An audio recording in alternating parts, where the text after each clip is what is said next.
नमस्कार, सुप्रभात, स्वागत है आप सभी का। आप देख रहे हैं न्यूज गंगा। मैं हूं आपके साथ मनीषा। नजर डालेंगे देश और दुनिया की बड़ी और अहम खबरों पर, लेकिन इससे पहले ले चलते हैं आपको सुर्खियों की ओर।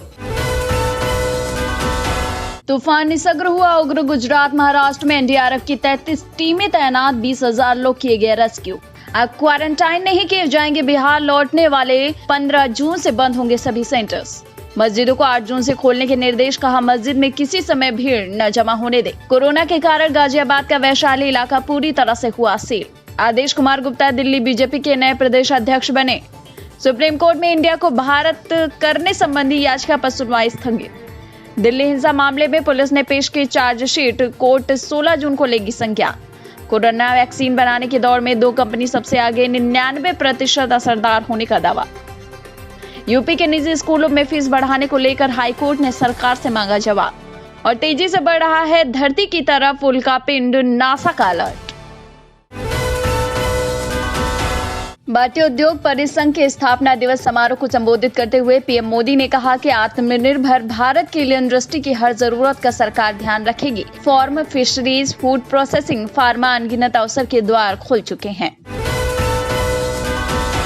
भारतीय रेलवे मजदूरों को गंतव्य तक पहुंचाने के लिए 4 से 28 जून के बीच दुमका से 11,000 मजदूरों को ले जाने के लिए स्पेशल ट्रेन चलाने के लिए तैयार है।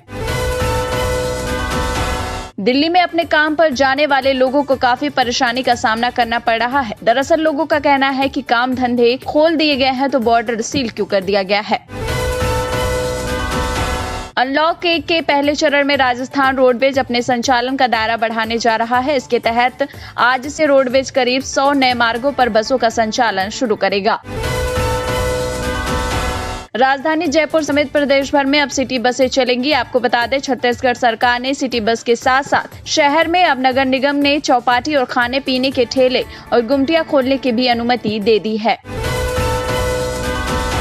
कोरोना का कहर अभी तक सबसे ज्यादा अमेरिका पर ही टूटा था, लेकिन अब भारत में जिस तेजी से कोरोना मरीजों की तादाद बढ़ रही है, उसे देखते हुए जानकारों का मानना है कि जुलाई तक कोरोना के मामलों में भारत अमेरिका से भी आगे निकल जाएगा। कोरोना संकट के बीच भारतीय जनता पार्टी ने बड़ा बदलाव किया है। दिल्ली बीजेपी अध्यक्ष पद से मनोज तिवारी को हटा दिया गया है। अब उनकी जगह पर आदेश कुमार गुप्ता को दिल्ली बीजेपी की कमान दी गई है।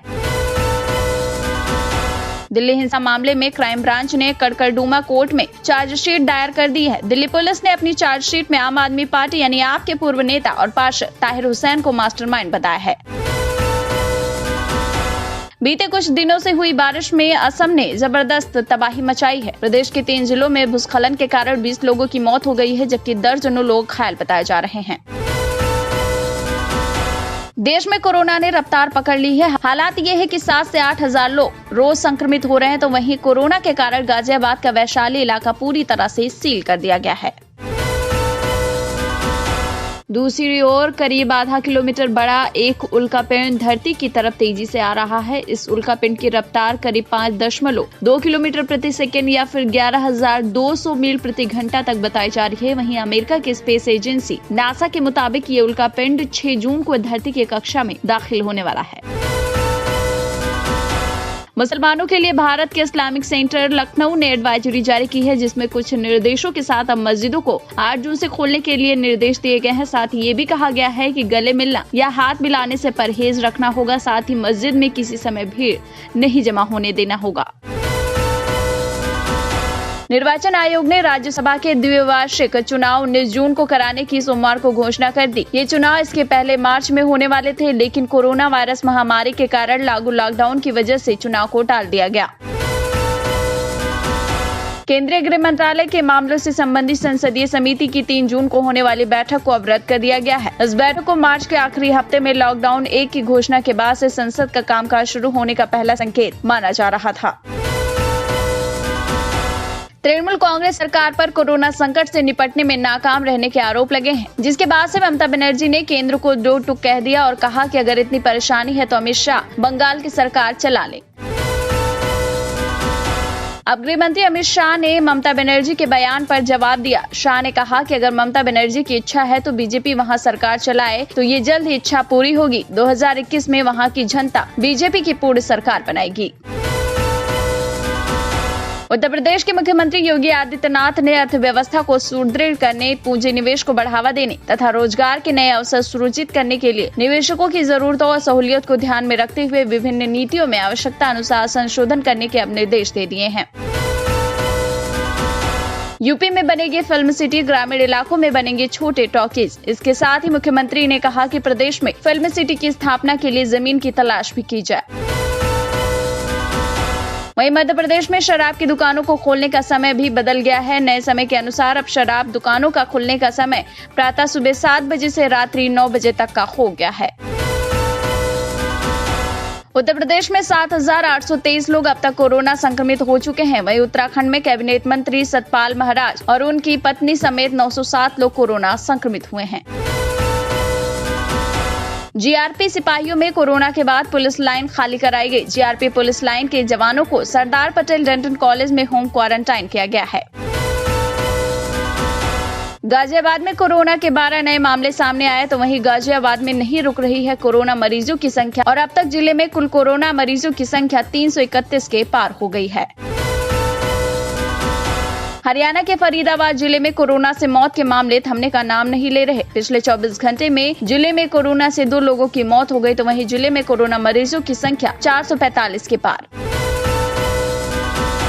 पंजाब सरकार के आदेश के मुताबिक शराब को छोड़कर ग्रामीण और शहरी इलाकों में सभी दुकानें सुबह 7 बजे से शाम 7 बजे तक खुली रहेंगी। शराब की दुकान का समय सुबह 8 बजे से शाम 8 बजे तक होगा। कोरोना वायरस ने दिल्ली के उपराज्यपाल अनिल बैजल के कार्यालय तक को भी अपने गिरफ्त में ले लिया है। जानकारी के मुताबिक अनिल बैजल के कार्यालय में 13 लोग कोरोना पॉजिटिव निकले हैं।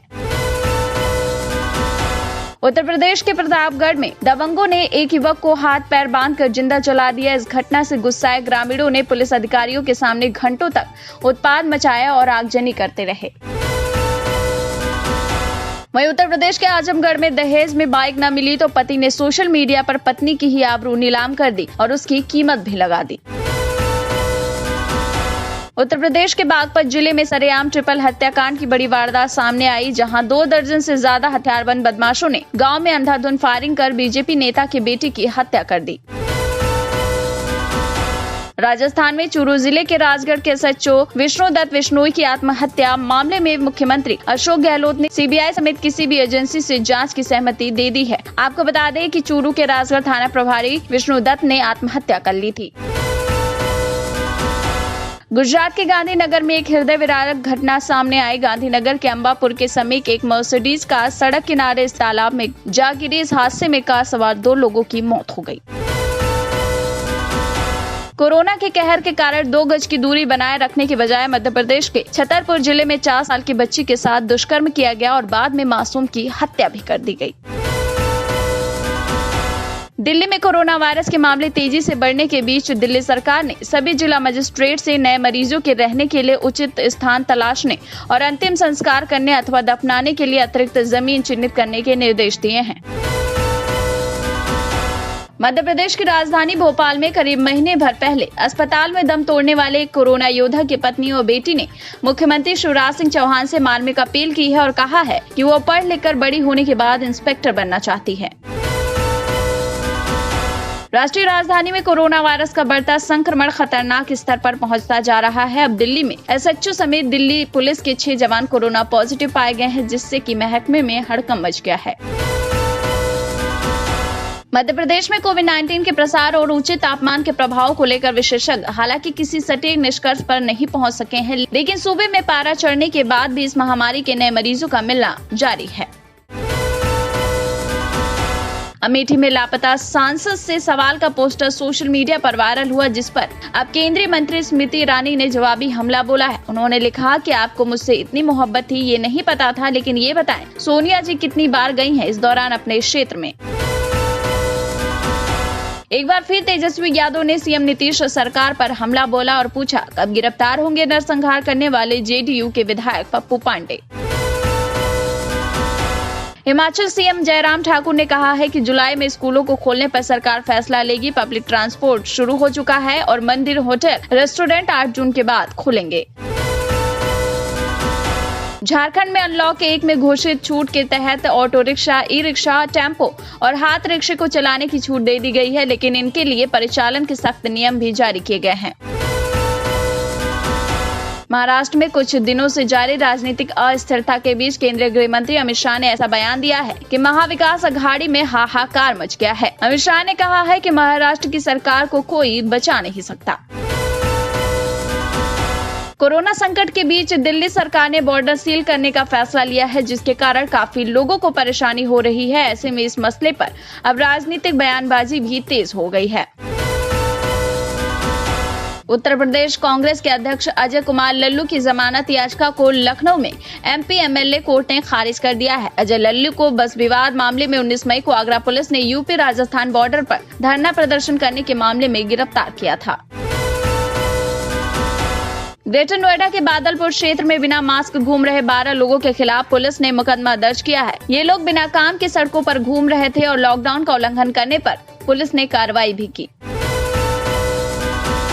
दूसरी ओर कोरोना से सबसे अधिक प्रभावित महाराष्ट्र है। यहाँ कुल मरीजों का आंकड़ा 70,000 के पार हो गया है, तो वहीं दूसरे नंबर पर तमिलनाडु है, जहाँ 23,000 से अधिक मामले सामने आए हैं। वहीं तीसरे नंबर पर दिल्ली है, जहाँ 21,000 के पार मामले आ चुके हैं।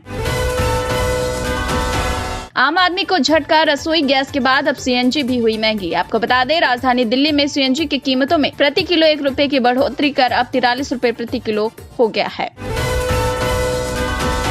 भारतीय मौसम विभाग के मुताबिक आज चक्रवाती तूफान निसर्ग महाराष्ट्र के रायगढ़ जिले में हरिहरेश्वर और दमन के बीच उत्तर महाराष्ट्र और दक्षिण गुजरात के तटों से टकरा सकता है। कोरोना के चलते 30 जून तक प्रसिद्ध कामाख्या मंदिर बंद रहेगा। इसी कारण मंदिर में मेले का आयोजन भी अब नहीं होगा। तमिलनाडु सरकार ने सैलून खोलने की अनुमति देते हुए जारी एक विज्ञप्ति में कहा है कि यदि कोई व्यक्ति बाल कटवाना चाहता है तो उसे अपना आधार कार्ड दिखाना होगा। हरिद्वार समेत कई जगहों पर साधु संतों के बीच महाकुंभ की तारीखें बढ़ाने की चर्चाएं तेज हो गई हैं। हरिद्वार में महामंडलेश्वर परिषद ने भी कोरोना के खतरे को देखते हुए महाकुंभ की तिथियां आगे बढ़ाए जाने की संभावना जताई है।